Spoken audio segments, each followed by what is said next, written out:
A lot of people talking about the power of the purse. The majority has the power of the purse. You can hold back money to the FBI, for example, after all of the bad behavior we're talking about and reading about. Is that in the cards? I think it's a great idea, and I think a lot of people are advancing it. I fully support cutting off certain funding for various groups. I mean, the FBI is out of control, completely corrupt, slow walking this Hunter Biden investigation. We see that they intervene to shut down people on Facebook and Twitter and now X or whatever it is. But also, you know, the laptop. I mean, they shut down the New York Post and Miranda Devine's bombshell discovery of the laptop from hell, the Hunter Biden's laptop, which, by the way, is true. You know, those 51 intelligence agents all are getting sued. They should be charged. And then we have a Department of Justice under, I think, the most corrupt Attorney General we ever had. I call him a dirty cop, Merrick Garland, for what he's been doing, not prosecuting people like and allowing the investigations to go forward. I mean, we have incredible evidence in plain sight. This evidence is in plain sight. It's not like the Nixon era where, you know, there were some people that worked for Nixon that committed a crime and then he covered it up. This is the Bidens committing crimes in plain sight and him engaged in the cover-up using the FBI and the DOJ, and they're all willing parties to this. I think they all need to go. I've actually called for the impeachment of Merrick Garland because he's sort of the head of the snake. That will allow us to continue with the investigations. Attorney General, who's been named Special Prosecutor Weiss, should be recuse himself and step down. He's already proven that he can't do this investigation. He's been part of this phony Hunter Biden deal. So those are priorities, of course, and we can use the power of the purse. But you know, the problem is, you know, we've got to get all of our Republican members, all but 5, or we have a slim majority to agree to this, or we have to bring some Democrats over. Well, who's pushing back on the impeachment inquiry at this point? I mean, let's just talk about what happens when you get back next week. You've got this funding deadline of September 30th to get your work done, or the government shuts down, and then you've got a potential impeachment inquiry. Would you vote for it? Absolutely. We need to go into impeachment right now. I know that people are reluctant and some people in so-called swing districts, but look, we voted for H.R. 1, which is critically important, having to deal with energy. If we can't vote for impeachment of a guy who's blatantly corrupt, and we have the evidence out there between the work that's being done by, you know, the Oversight Committee under Comer, what we're seeing in the Justice Committee, or the Justice Committee under the Judiciary Committee. Sorry, losing my mind here. Judiciary Committee under Jim Jordan. We're seeing all this evidence. Plus, you know, Senator Grassley released the evidence from the FBI informant. You have all this information. It's not like it's not there. It's there, but the Biden administration under Merrick Garland are doing everything they can to slow walk and hide it. How hard will it be, though, to manage the spending and try to get agreement on some of your appropriations bills while also launching an impeachment inquiry into President Biden? We have to do it all. I mean, these are tough times, and they call for tough measures. We have to be involved in all of it. Well, let's talk about the implications of this potential influence peddling and charges of bribery against Biden. Here we are every day talking about communist China and its goals to become the #1 superpower, overtaking the United States, and this massive surveillance program underway. What are the implications if, in fact, he's taken all of this money from communist China? Do we doubt that he's taken the money? It's a matter of putting it in a court of law and getting someone to rule on it, a jury or a judge. Look, it's a problem. China is not just an adversary. They're an enemy in many ways. Look at what they've been doing to us, whether it's the spy balloon, their influence all around the world. And they're leveraging the South China Sea. I was just recently on a trip there, and that is a real issue.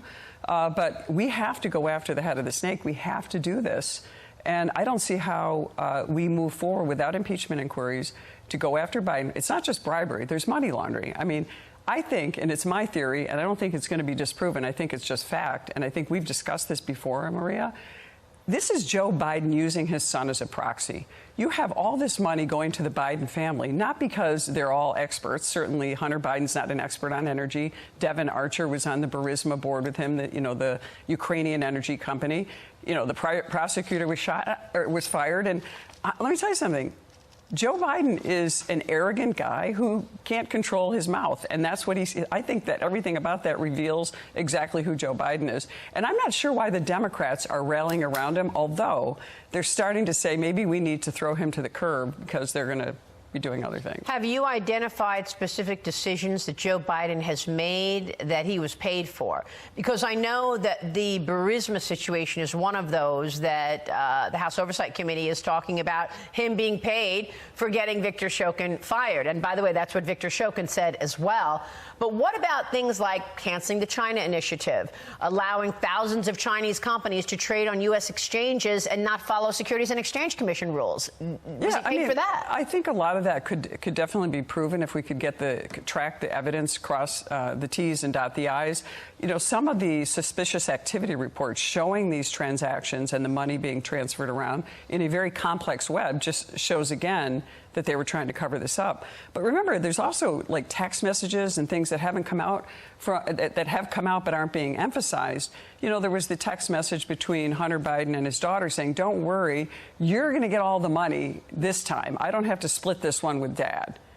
I mean, why aren't we all talking about the fact that this is how they used his position to enrich themselves, to enrich their family? That's money laundering. There's bribery, of course, that I think we could prove.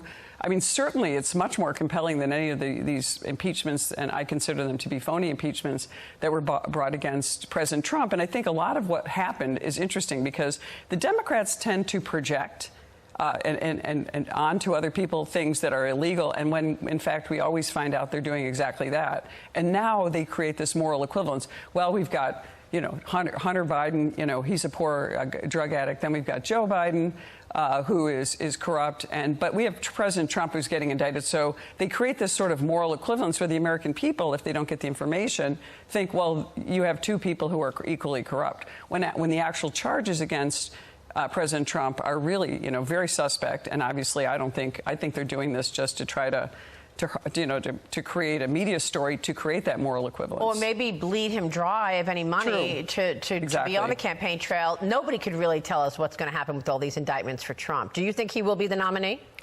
You know, I'm not sure what happens. I worry, though. I think it's so horrible what's happening to President Trump. I hear about it even from people who might not be fans of President Trump, that they see what's going on with our justice system. He's likely going to be the nominee. It's going to be challenging, though. He's got to, you know, try to fight off these legal challenges and run a campaign, raise the money he needs to run a campaign. And then, you know, my issue is obviously election integrity. If you look at these swing states, it's going to be challenging because the Democrats have already put a ton of money into vote harvesting. You want to call it vote trafficking schemes. You know, they view us not as voters. They view us as process. So we basically have voter ID numbers that they get to vote. You watch even the debate, which was kind of fun and everything, but we talk about policy and good candidates and who's friendly and who we want to have a beer with. The Democrats are busy working on process. So maybe they're just doing it better. Yeah, they do. They focus on process because, look, you can get people like Joe Biden elected. How do you get a guy like Fetterman elected a senator in Pennsylvania?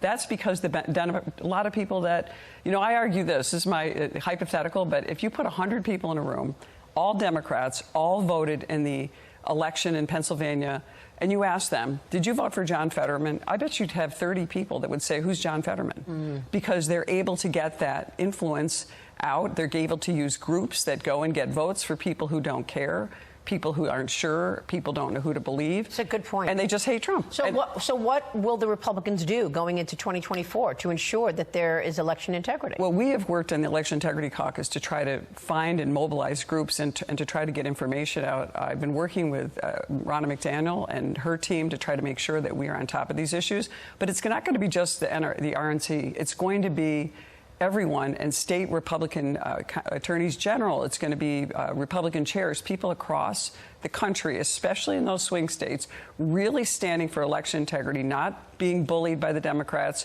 And so basically this entire charge against Trump is, you know, if you challenge election integrity, we're going to prosecute you. Yeah. And that's why this is so critically important. That's why Trump has to win these suits. Yeah. It's great to have you this morning. Yeah, Thanks thank very you much. so much.